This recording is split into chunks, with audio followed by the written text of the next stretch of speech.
The post-credit scene of Fantastic Four: First Steps shocked everyone. Not just because of its surprise factor, but because of how chilling and quietly unsettling it was. There were no explosions, no multiversal portals opening, no massive fanfare. Instead, it was simple, focused, and deeply ominous. Sue Storm, the Invisible Woman, reading to Franklin Richards, her son, a picture of maternal peace and comfort. The camera lingers just enough to let us feel that sense of family warmth. Then Sue leaves the room and the atmosphere shifts. Shadows creep in, the tone turns foreboding. Dr. Doom enters, we see him from behind, towering, confident, menacing.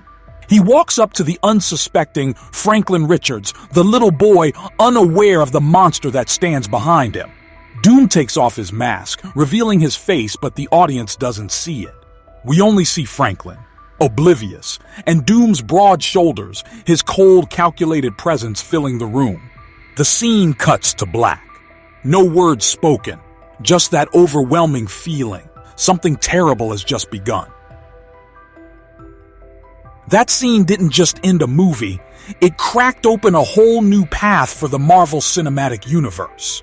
And not just for the Fantastic Four, but for the Avengers, the X-Men, for every corner of Marvel storytelling that's about to collide in Avengers Doomsday.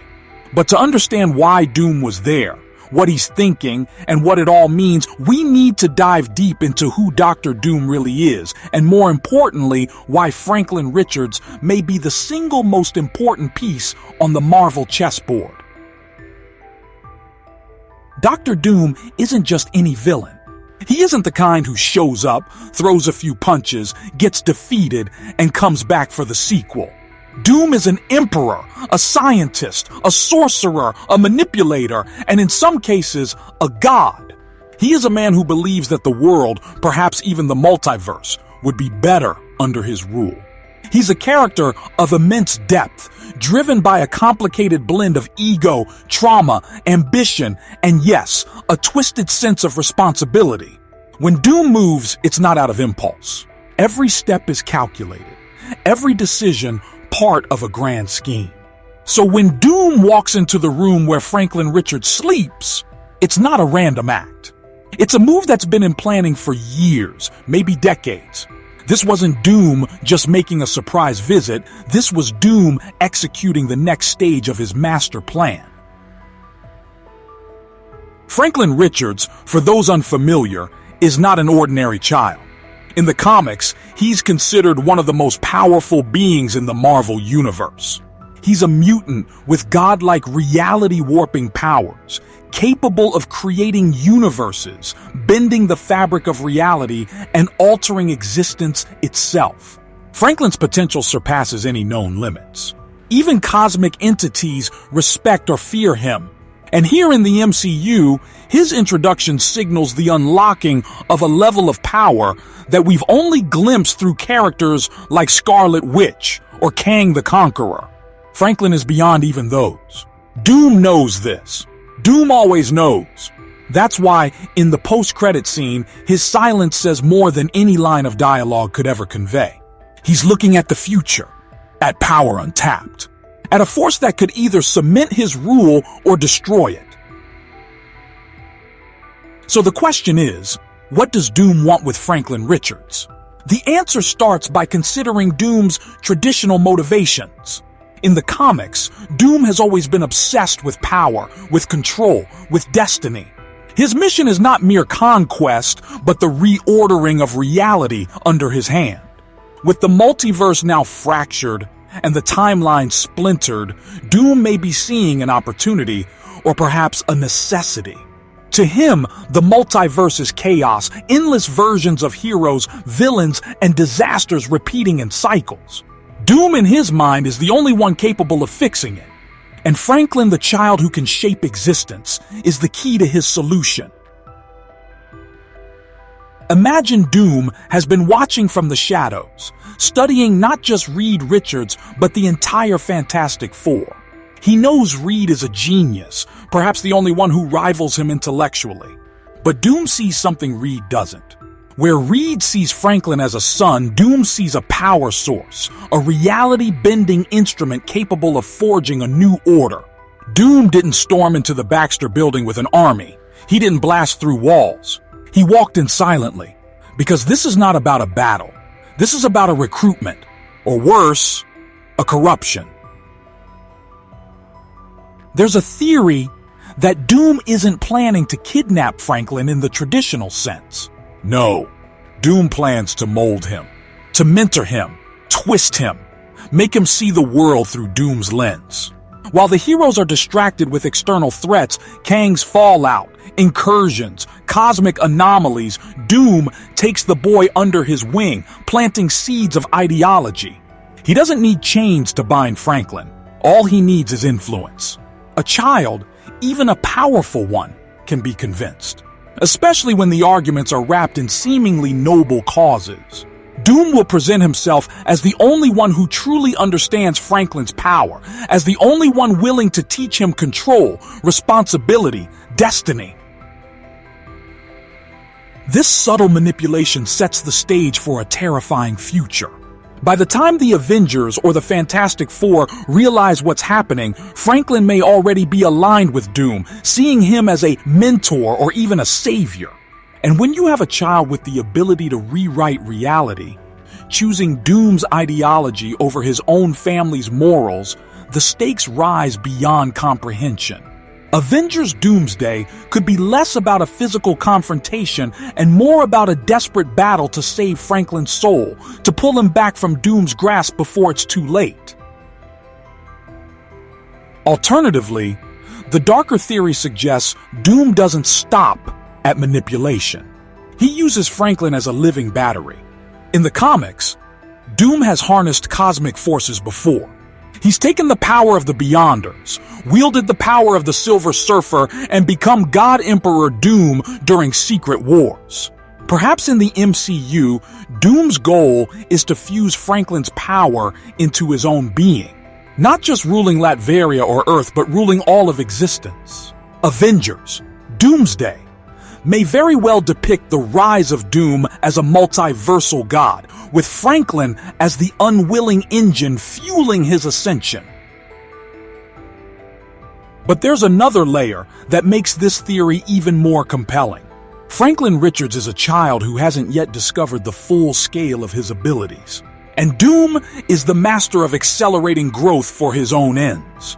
Doom could take Franklin to Latveria, away from his family, and subject him to ancient rituals, advanced scientific experiments, and psychological conditioning. This could rapidly age Franklin, turning him from a child into a young adult or even full-grown man in a fraction of the time. Why? Because Doom doesn't have the patience to wait for Franklin's powers to mature naturally. Doom needs a weapon now.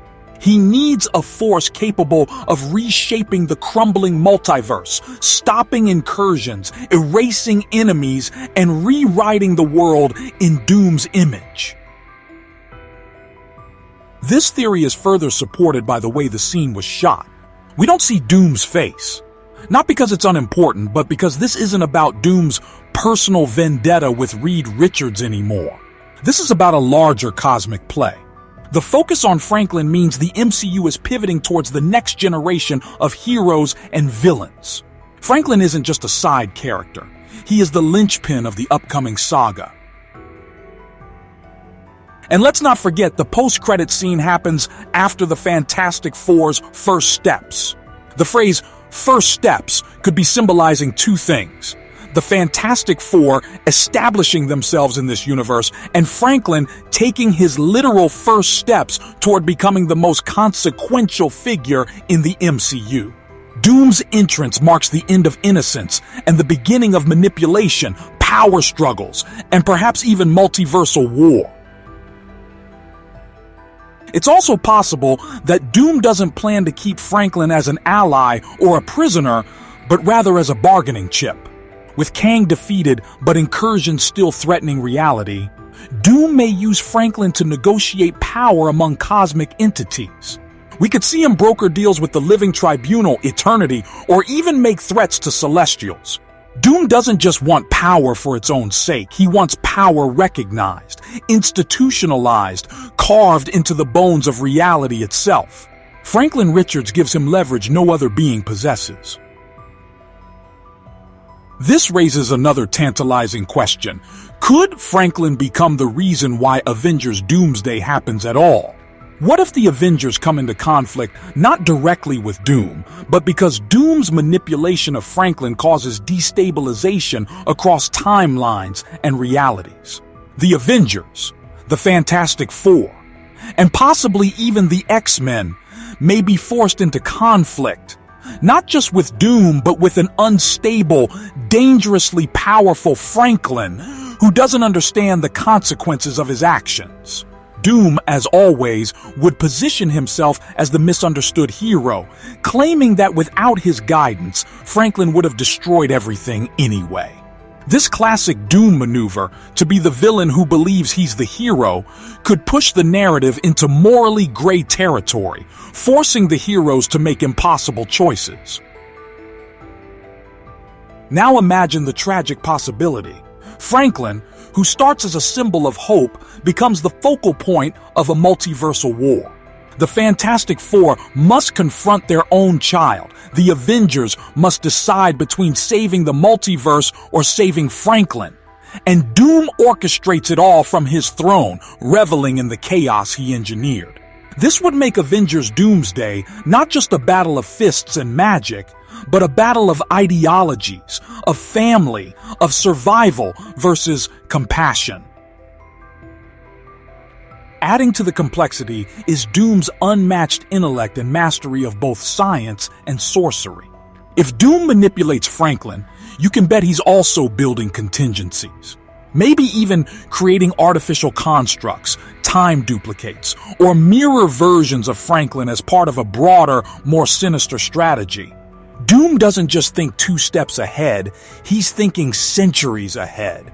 He might be setting up Franklin to be a false threat, while the real endgame involves Doom ascending to a cosmic throne, becoming something like the one above all or the next Beyonder equivalent in the MCU.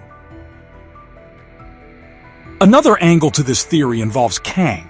We know Kang was introduced as a multiversal conqueror, but his defeat left a power vacuum. Doom, being the opportunist he is, could be planning to fill that void. By controlling Franklin, Doom could stabilize the multiverse under his singular rule, preventing new Kangs from emerging, ending the cycle of conquest, but at the cost of absolute oppression. In this scenario, the Avengers may be forced into an uneasy alliance with some of their old enemies, maybe even other versions of Kang, to stop Doom from reshaping reality forever. There's also the intriguing idea that Doom may not be alone in this plan. What if Doom is part of a secret council, a gathering of the most dangerous minds across the multiverse who see Franklin Richards as the ultimate wild card? Doom may have been chosen or self-appointed to extract Franklin and either use him or eliminate him. This adds a political thriller dimension to Avengers Doomsday, making it more than just a standard superhero movie. It becomes a narrative about control versus freedom, about the right to exist with unchecked power versus the fear of what that power can do. And let's not underestimate the possible personal element. Doom's long-standing hatred for Reed Richards could be the emotional core of this plotline. Imagine Doom standing before Reed, declaring that not only has he outsmarted him, but he's also taken his son. That ultimate betrayal, that violation of family, would drive Reed to the brink. We could see a Reed Richards pushed to his limits, willing to bend his own moral code, forging dark alliances, even risking everything to get Franklin back. And that's exactly where Doom thrives, in the cracks of human desperation, in the shadows of fractured morality. All these threads lead to one conclusion. The post-credit scene wasn't a simple tease, it was a declaration. Dr. Doom is no mere villain of the week. He is stepping in as the architect of the next era of the MCU. Franklin Richards is not just a child, he is the catalyst. And Avengers Doomsday won't be a typical battle. It will be a collision of destiny, power, family, and ideology, all centered around the most dangerous child in existence and the most calculating villain the MCU has ever known. The silence of doom in that scene speaks louder than any explosion. The ominous removal of his mask signals the beginning of a long game that will take heroes to their breaking points, shake the foundation of the multiverse, and redefine the very fabric of power in the Marvel Cinematic Universe. This isn't just the dawn of doom. This is the first step toward Doomsday,